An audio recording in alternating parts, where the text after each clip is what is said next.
Hello everyone. Okay. My voice is clear. Okay, I will. Good afternoon everyone, and welcome from side of Carving Lives. And today's webinar आप सभी को पता है कि इस basis पे है कि आखिर हम बीमार होते क्यों हैं। हम लोग बहुत सारी चीज़ें, बहुत सारी कोशिशें करते हैं अपने आप को हेल्दी रखने की, फिर भी कुछ ना कुछ ऐसा हो जाता है कि हम लोग बीमार पड़ने लगते हैं, या कोई ना कोई रीज़न, और बहुत छोटी छोटी सी प्रॉब्लम्स, कभी सर में दर्द हो रहा है, कभी हेयर फॉल बढ़ गया, कभी पैर में अचानक दर्द हो गया, फिर हम सोचते रहते हैं कि चोट नहीं लगी है तब भी दर्द क्यों है, अच्छा टेढ़े से हो गए होंगे, अच्छा ये तो वो। I hope it happens with everyone. ठीक है, so I start firstly by introducing कि कार्विंग लाइफ्स क्यों है और किस लिए है। Okay, so carving lifes basically एक ऐसा इंस्टीट्यूशन है जहाँ पे हम लोगों की पूरी कोशिश रहेगी कि आपको वो लाइफ दे सकें जो आप जीना चाहते हैं। हर इंसान की इच्छा होती है वो एक happy, sound and successful life जिए, राइट। तो हम लोगों की भी कोशिश ये है कि हम आपको ऐसे ऐसे लोगों से मिलवाएं, ऐसी ऐसी चीज़ों से फैसिलिटेट करवाएं जो आपको अपनी लाइफ को शेप करने में, अपने बच्चों के फ्यूचर को डिज़ाइन करने में, इन सब चीज़ों में हेल्प कर सकें, राइट। सो इसमें सबसे पहले, my screen is visible.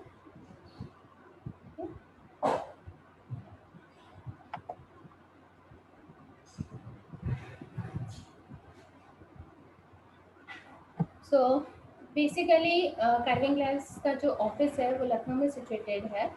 And यहाँ पे आप देख सकते हैं कार्विंग ग्लास की वेबसाइट मैंने शेयर की है, एंड उसका YouTube channel, Instagram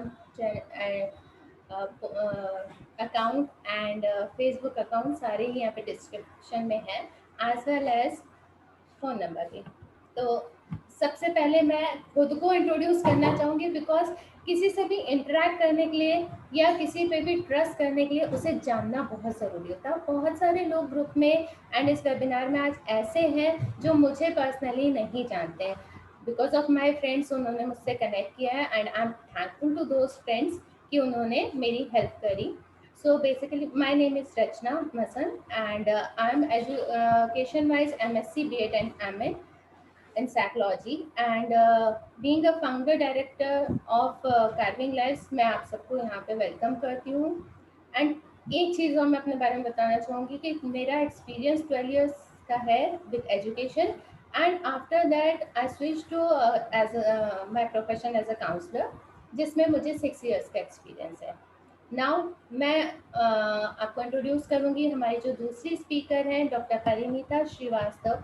she is an homeopathic physician, and इनकी जो क्लिनिक है वो कोर होम्योपैथी के नाम से सेक्टर HLDA में है। इनका जो बेसिक कॉन्सेप्ट है वो holistic treatment of a person है। And now I would invite doctor Parinita, वो आपको इस होलिस्टिक कॉन्सेप्ट के बारे में ज़्यादा अच्छे से बता पाएंगी। Welcome Parineeta ma'am. Hello, Rachna ji. Hello, everybody. My name is Dr. Parinita Srivastav. I hope I'm audible. Am I audible? Can I get a thumbs up for that? Yes, ma'am. Okay, all right. So, hello everyone. मेरा नाम doctor Parinita Srivastava है। मैं एक homeopathic physician हूँ, and the basis of my prescription is holistic concept. मतलब जब मैं अपने पेशेंट्स को ट्रीट करती हूँ, specially for chronic elements, so I take into consideration not only the physical problems that they are suffering from, मतलब सिर्फ फिजिकल इश्यूज, फिजिकल कंप्लेंट्स जिनके साथ वो मेरे पास आते हैं, सिर्फ मैं उसी को नहीं कंसिडर करती हूँ, बट उनकी इमोशनल और मेंटल हेल्थ प्लस लाइफस्टाइल। मतलब जब वो मेरे पास आते हैं तो उनकी पूरी लाइफ को कहीं ना कहीं मॉडिफिकेशन की रिक्वायरमेंट होती है, जो मैं गाइड करती हूँ। And of course with the homeopathic medicines that I provide, I make sure that they are able to cure themselves. So somewhere I feel कि पेशेंट्स को, इवन हम सबको, अपनी सेहत की चाबी किसी और को न देकर हमें अपने पास रखनी चाहिए। सो somewhere I believe in that concept and I just help my patients through that. हाँ रचना जी, बताइए this time how can I help you?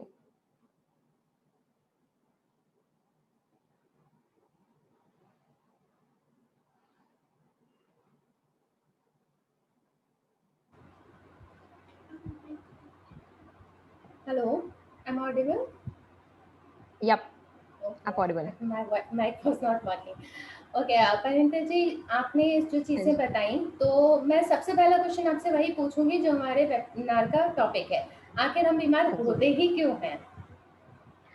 Ma'am, बीमारी को डिफाइन करना ना बहुत आसान है। बीमारी को हम इंग्लिश में क्या बोलते हैं?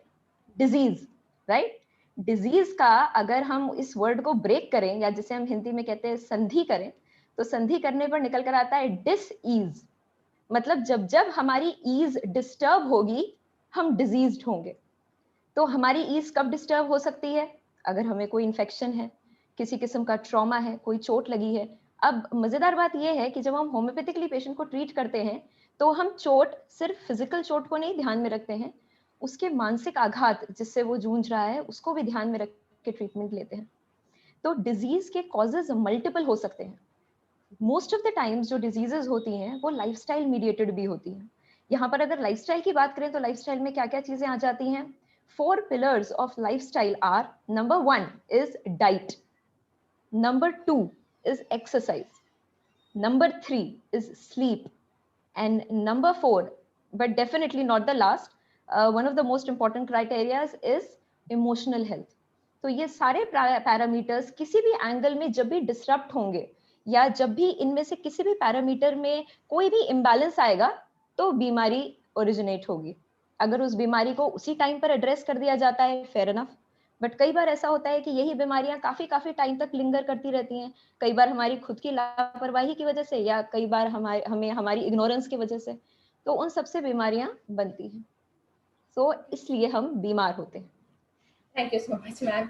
मैम, इससे जुड़ा हुआ एक क्वेश्चन और है मेरा। ये हाँ जी। चीजें क्लियर हैं, ठीक है, बट हाँ बहुत जी। सारे लोगों का क्वेश्चन ये रहता है कि हम बीमार हुए, हमने दवाई ली, डॉक्टर बहुत अच्छे थे, फिर हम ठीक हो गए, लेकिन 2 महीने बाद, 3 महीने बाद फिर वही बीमारी आ गई। ऐसा क्यों होता है? हाँ जी, इसके भी कई कारण हैं, लेकिन जो सबसे मेजर कारण है वो है कॉज, मतलब वजह। जब जब बीमारी की वजह को नहीं एड्रेस किया जाएगा, तब तब वो बीमारी रिकर करती रहेगी। एक बहुत छोटा सा एग्जांपल देना चाहूंगी। मान लीजिए किसी का पेट खराब होता है, ठीक है, एक सिंपल सा एग्जांपल है, पेट खराब होता है, लूज मोशन होते हैं, बाहर की कचौड़ी पूड़ी खा ली, तबीयत खराब हो गई, लूज मोशन हो गया, सिर्फ एग्जांपल फूड पॉइजनिंग हो गई, ठीक। आपने दवा लिया, आप ठीक हो गए। अब अगर कुछ टाइम के बाद आप दोबारा कुछ गड़बड़ खाते हैं, तो क्या फूड पॉइजनिंग नहीं होगी या लूज मोशन नहीं होंगे? होगी। तो somewhere you have to address the cause, जिस जो बीमारी का कॉज है, अगर आप उसको एड्रेस नहीं करेंगे तो वो बीमारी रिकर करती है। That is one of the reasons. Second is predisposition. Predisposition, या हम कहते हैं एक आम भाषा में इम्यूनिटी।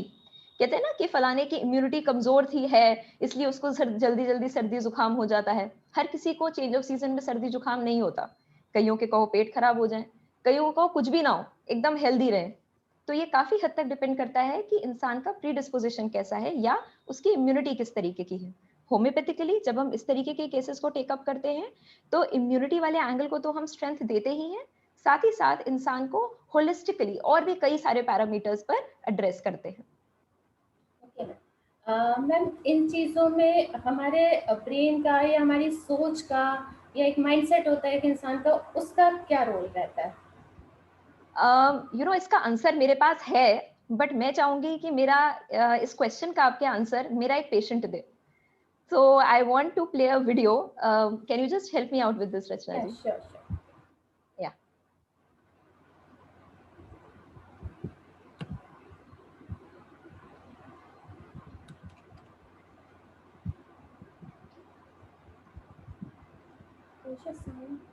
वीडियो।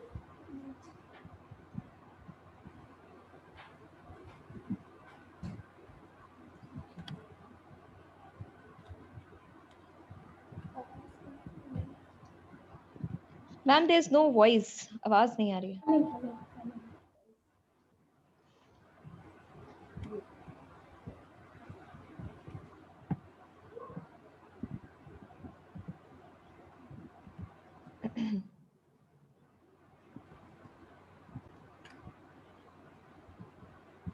था दिल्ली में, तो मेरे कुछ लाइफ में कुछ ऐसी चीज़ हुई जिसकी वजह से मेरी लेफ्ट आई में यहाँ पे एक गांठ हुई थी, जो कि नॉर्मल सा है गांठ होना, एक आइज में इन्फेक्शन होना एक नॉर्मल सा है, गांठें हो जाती हैं, बहुत सारी ऐसी चीज़ें होती रहती हैं, तो मैंने कभी ध्यान नहीं दिया था पलट के। और धीरे धीरे उस गांठ का साइज़ बड़ा हो गया, जिसकी वजह से मेरी आँख का साइज़ छोटा होने लग गया, मेरी आँख कम ओपन होती थी। बट मैंने उससे ध्यान नहीं दिया, उसमें इचिंग होती थी, खुजली होती थी, जिसकी वजह से खुजाने की वजह से कभी 1-2 बार उसमें से खून निकल आया, जिसकी वजह से और इन्फेक्शन फैला उसमें।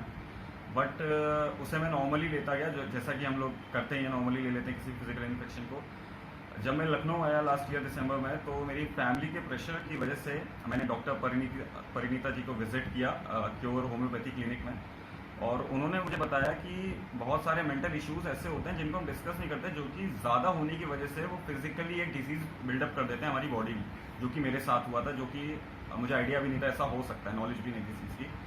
और उनकी बात ये सही निकली, क्योंकि जब उनका मेडिकेशन चालू हुआ, उन्होंने मुझे बहुत सारी चीज़ें पर्सनल लेवल पे समझाई, मेरी प्रॉब्लम्स सुनी, उनको समझाया, और उनके डायरेक्शन की वजह से मैंने अपने थॉट प्रोसेस को चेंज किया, मैंने अपनी लाइफ के रूटीन को चेंज किया, बहुत सारी चीज़ें चेंज की, अपनी आदतें चेंज की, जिसकी वजह से विद इन 15 to 20 डेज मेरी मेंटल हेल्थ पे और विद इन 1 मंथ इस पे गांठ पे फ़र्क दिखना बंद हो गया, मतलब शुरू हो गया, सॉरी। और फिर लगभग 2 से ढाई महीने में ये बिल्कुल गायब हो गई गांठ मेरी।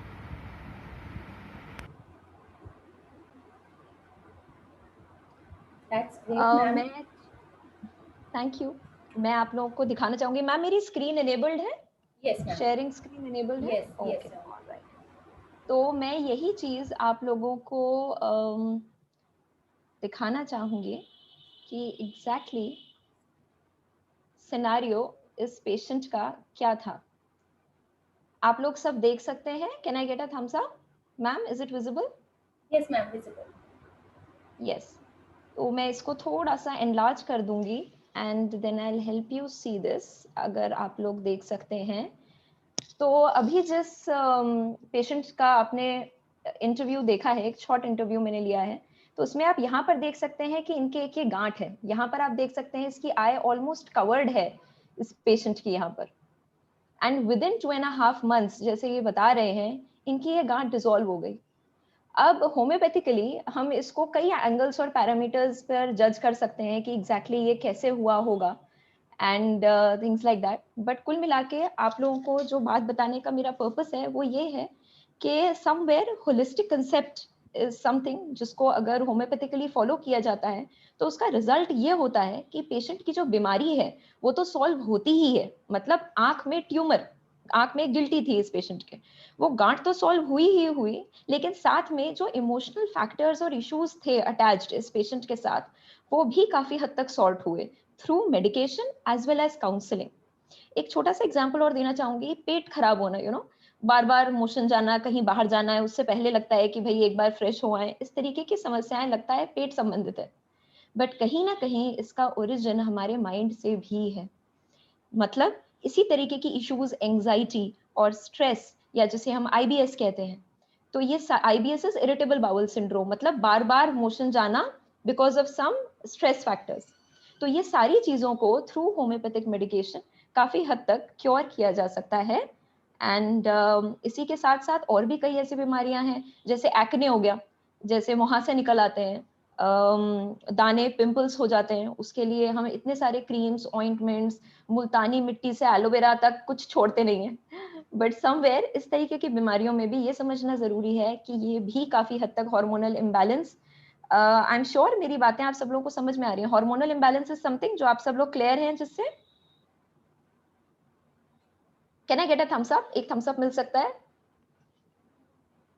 ओके। तो जब जब हार्मोनल इम्बैलेंस भी होता है, उससे भी कई तरीके की बीमारियां फीमेल्स में या इवन मेल्स में भी हो जाती हैं। तो जब इनका इलाज किया जाता है तो इसमें भी इस इम्बैलेंस को करेक्ट करने के ऊपर फोकस किया जाता है। फिर चाहे वो एक्ने हो, एक सिंपल सी बीमारी, या पीसीओएस हो। पीसीओएस, पॉलीसिस्टिक ओवेरियन डिजीज, लड़कियों में बहुत आम है आजकल।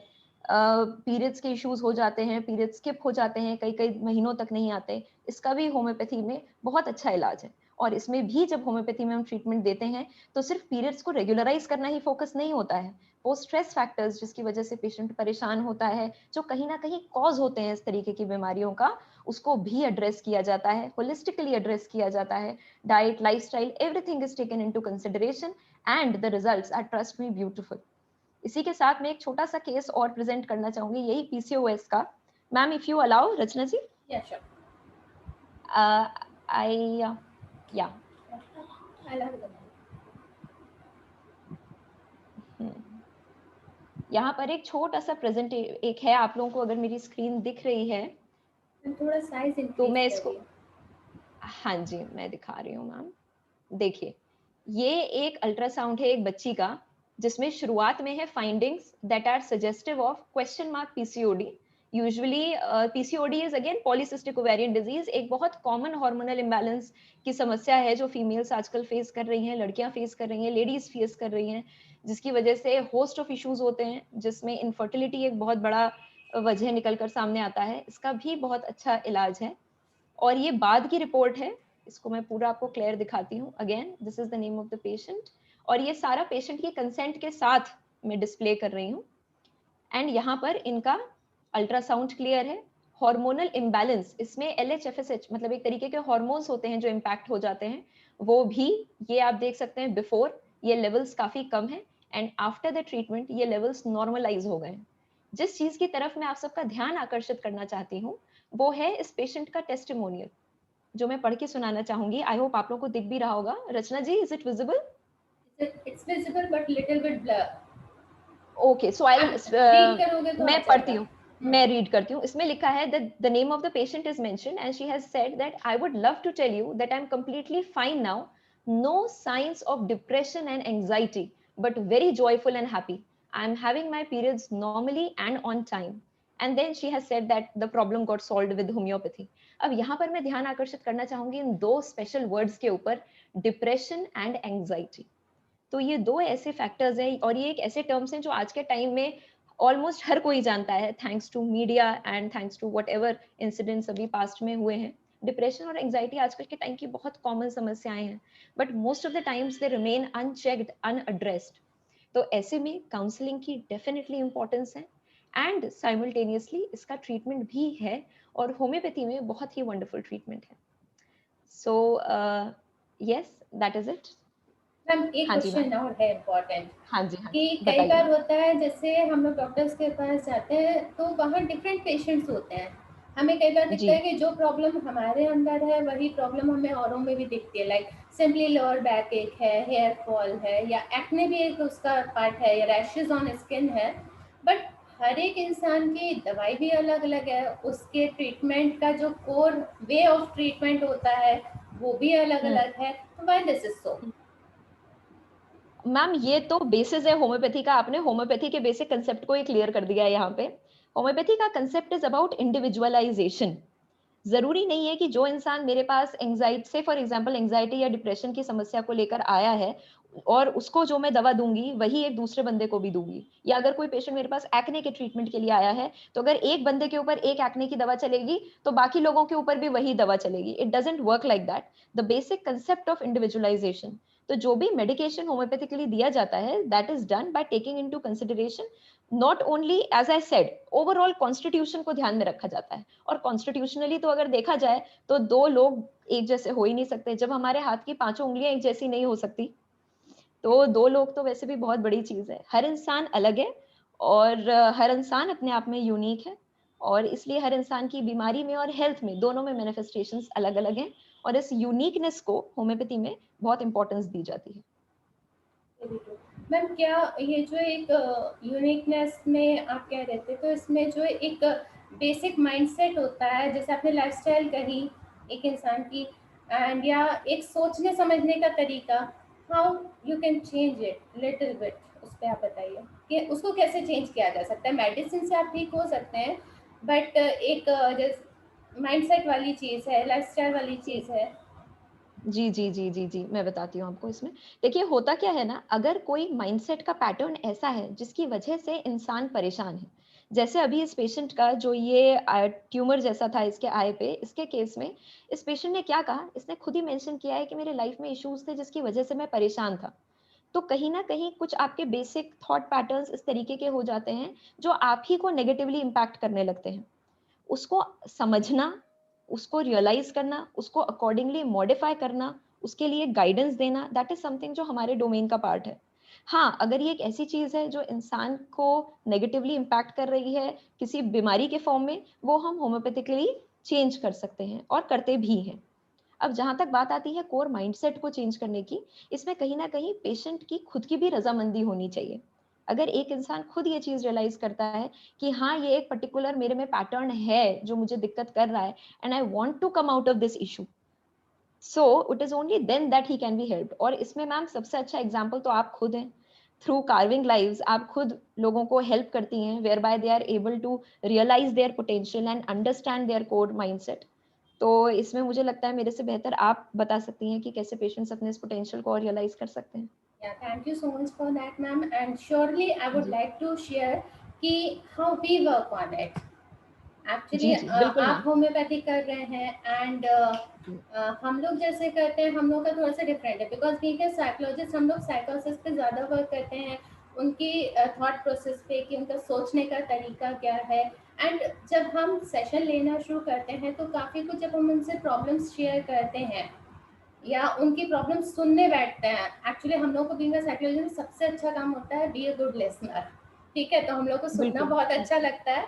तो अगर हम सुन लेंगे सारी चीज़ें तो पहली चीज़ तो वो इंसान काफ़ी कुछ अंदर से खाली हो जाता है। जैसे कहते हैं ना भरे ग्लास में आप और पानी नहीं डाल सकते, तो ऐसे ही जब वो इंसान अंदर से खाली हो जाता है तो पहली चीज़ तो आधा ट्रीटमेंट उसका वहीं हो जाता है, क्योंकि उसे खुद से एक इंट्रोडक्शन मिल जाता है कि हाँ अब सोचने का एक मौका मिल गया। जब तक आप बंधे हुए किसी चीज़ में तो आप आगे नहीं बढ़ सकते, वो बंधन खुल जाता है अपनी चीज़ों को बाहर निकालने से। तो इसमें कई चीज़ें तो बातचीत से ही सॉल्व हो जाती हैं, बट हाँ कुछ क्रिटिकल केसेस ऐसे होते हैं जिसमें हमें भी डायग्नोसिस करनी पड़ती है। तो वो डायग्नोसिस दो तरीके से होती है, एक आपकी क्वेश्चनर फॉर्मेट में होती है जिसमें आपका पर्टिकुलरली डिप्रेशन है, एंग्जाइटी है या कोई साइकोलॉजिकल इशू आ रहा है, तब तो आप इस तरह के पर्सनालिटी फैक्टर्स वगैरह पे आप क्वेश्चनर फॉर्मेट में कर सकते हैं। दूसरी चीज़ जो स्पेशली बच्चों में हेल्प करती है, आई वोंट से कि एडल्ट्स में नहीं करती है, बट एडल्ट्स के साथ साथ बच्चों में भी हेल्प करती है, that is biometric analysis of your brain. क्योंकि एक तरीके से कहा जाए ब्रेन या कोर यही है हमारा, और यही हमारी पूरी लाइफ को फंक्शनिंग करने में, आगे शेप करने में, आगे हमें इनिशिएटिव्स लेने में कि हमें करियर क्या लेना है, हमारा बिहेवियर पैटर्न क्या होना चाहिए, इन सब चीज़ों पे हेल्प करता है। तो अगर हम यहाँ से दुरुस्त हैं तो हमारी सारी लाइफ दुरुस्त है। तो उसके लिए सिंपली जो एक particular biometric analysis of brain होता है उसका थोड़ा सा I would again like to share with screen, तो आप लोगों को ज़्यादा क्लियर हो पाएगा कि वाई दिस। तो बायोमेट्रिक कहीं ना कहीं सबको ये जानकारी है कि बायोमेट्रिक आपका रहता है फिंगरप्रिंट्स। बायोमेट्रिक फिंगरप्रिंट्स के लिए ही होता है। So fingerprint is the source of knowing about your brain. अब कैसे, ये एक बहुत बड़ा क्वेश्चन है कि फिंगरप्रिंट एक बाहर का पार्ट है बॉडी का, ब्रेन एक अंदर का पार्ट है। फिजिकल बॉडी में आपके फिंगरप्रिंट्स आती हैं एंड साइकोलॉजिकल बॉडी में आपका ब्रेन या माइंडसेट आता है। हाउ दीज आर कनेक्टेड, क्योंकि एक तरीके से दो अलग अलग पार्ट है हमारी लाइफ के। बट एक्चुअली व्हाट हैपेंस कि जब बेबी आपके वूम के अंदर बन रहता है या जब मदर प्रेग्नेंट होती है तो 3rd मंथ ऑफ प्रेगनेंसी में आपके बॉडी पार्ट्स बनना शुरू होते हैं। उससे पहले तो जैसे आप एक गोला होते हो बॉल की तरह, तो जो बॉडी पार्ट्स बनना शुरू होते हैं तो वो 3 लेयर्स होती हैं। उस बॉल की 3 लेयर होती हैं। जैसे यूजुअली फ्रूट्स हम लोग खाते हैं तो उसमें भी 3 लेयर होती हैं, एक आपका छिलका हो गया, एक गूदा हो गया, एक सीड कोट हो गया। ऐसे ही उस ज़ाइगोट की भी 3 लेयर्स होती हैं, एपिडर्मिस, मेसोडर्मिस एंड एंडोडर्मिस। तो जो इनर लाइन होती है वो रिस्पॉन्सिबल होती है वो आपकी नॉन हेयर स्किन के लिए। मैं हाथ पैर की स्किन की बात नहीं करूँगी, सिर्फ hand palm and foot palm, ठीक है, इसके लिए, और ब्रेन के न्यूरॉन्स के लिए, ब्रेन के फंक्शन के लिए। तो ये दोनों चीज़ें सेम जेनेटिक कोड लेती हैं, और सेम जेनेटिक कोड होने की वजह से आप स्क्रीन में यहाँ पे साफ देख पा रहे होंगे कि मैंने ये फिंगरप्रिंट बनाई है। इसमें आप देखें पतली पतली पतली पतली लाइनें होती हैं। इवन आप अपना हाथ देखें तो उसमें भी आपको दिखती हैं पतली पतली लाइनें।